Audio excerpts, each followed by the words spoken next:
Iofisi ezijengene namafa bezivaliwe kulo lonke eli nanamhlanje. Ezi ofisi zivalwe izolo nanjengoko kuqhutywa uphando kwizityholo zolawulo lugwenxa, urhwaphilizo nobuqhetseba. Isebe lezotshutshiso oko beliqhuba uqoqo kwezi ofisi, ukanti ezi ofisi kulindeleke ukuba ziphinde zivulwe ngomso. Bekukhala ibhungane namhlanje kwiofisi zamafa eRhawutini.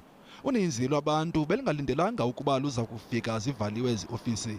uPauline Maritz usuke kwiphondo laKwaZulu-Natal eze kwezi ofisi, kodwa kuthe kanti uhambe rongo. Traveled up from KZN for all the services and doing all the paperwork. It's cost me a week off, so I'm hoping they are open by Friday so that I can get everything done and get back to work. Kwabanye ke ayiko kokuqala ukuphoxeka kwezi ofisi. Sometime last year we came here, there was a strike on, we were also here uninformed.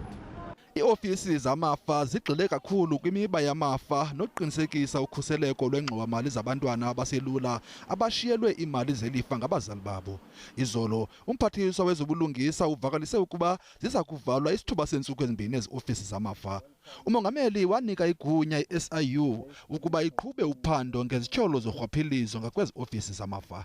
The investigation was necessitated by several allegations of maladministration and corruption, and the Mpumalanga case wherein it was alleged that an official in the master's office dipped an amount of 1.7 million through fraudulent activities.